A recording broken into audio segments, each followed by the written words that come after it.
વડોદરા જિલ્લાના સાવલી તાલુકાના જાવલા ગામે કોંગ્રેસ પાર્ટીના જિલ્લા પ્રમુખના અધ્યક્ષસ્થાને સંગઠન સૃજન જન અધિકાર અભિયાન અંતર્ગત સાવલી ડેસર તાલુકાના કોંગી કાર્યકર હોદ્દેદારોની બેઠક યોજાઈ હતી. તો જિલ્લા સાવલી તાલુકાના જાવલા ગામે પ્રસિદ્ધ હનુમાનજીના મંદિરના સાનિધ્યમાં પ્રદેશ કોંગ્રેસ સમિતિના આદેશ અનુસાર જિલ્લાના દરેક તાલુકામાં યોજાનાર જન અધિકાર અભિયાન અંતર્ગત સંગઠન સૃજન બેઠકો યોજવાના કાર્યક્રમ મુજબ રાજ્યમાં આગામી જિલ્લા પંચાયત નગરપાલિકાની આવનારી ચૂંટણીઓને અનુલક્ષી જિલ્લા અને તાલુકામાં નવા વરાયેલા હોદ્દેદારો કોંગી કાર્યકરો સાથે સંગઠન સૃજન જન અભિયાન અંતર્ગત સંવાદ માટે સાવલી શહેર અને સાવલી ડેસર તાલુકાના નવા વરાયેલ હોદ્દેદારો અને કાર્યકરોની બેઠકોનું આયોજન કોંગ્રેસ પાર્ટીના જિલ્લા અધ્યક્ષ જસપાલસિંહ પડિયાની અધ્યક્ષતામાં અને સાવલી તાલુકાના પૂર્વ ધારાસભ્ય ખુમાનસિંહ ચૌહાણ,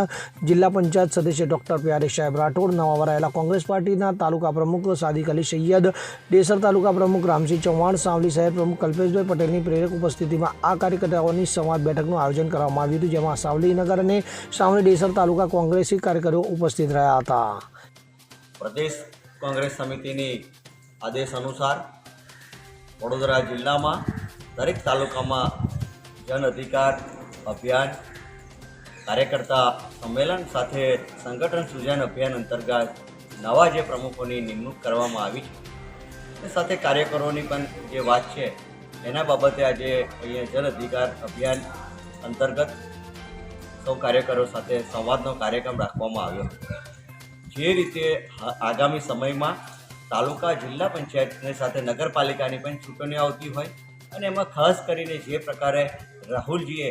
સમગ્ર દેશમાં વોટ ચોરીનો જે મુદ્દો છે એ ઉઠાવ્યો છે, એ અંતર્ગત દરેક કાર્યકરોને પોતાના બૂથમાં શું પરિસ્થિતિ છે એ પરિસ્થિતિને ઉજાગર કરીને જો દરેક જે બૂથમાં જે મતદાતાઓ છે એની સૂચિની તપાસ અને સાથે એ જો કોઈ આવા મતદાતાઓ હોય તો એને પણ દૂર કેવી રીતે કરવા એ તમામ બાબતોને લઈને અને આગામી તાલુકા જિલ્લા પંચાયતોની સાથે જે સ્થાનિક જે મુદ્દાઓ છે એ તમામ બાબતે કાર્યકરો સાથે અહીંયા સંવાદ કરી ચર્ચા કરી છે અને એમના સૂચનો પણ લીધા છે. ઇકબાલ લુહાર સાથે CN24 ન્યૂઝ સાવલી. હવે જુઓ દેશ દુનિયાની તમામ ખબરો તમારી આંગળીના ટેરવે. ઉઠાવો મોબાઈલ અને ગૂગલ પ્લે સ્ટોર પરથી ડાઉનલોડ કરો અમારી CN24 ન્યૂઝ મોબાઈલ એપ.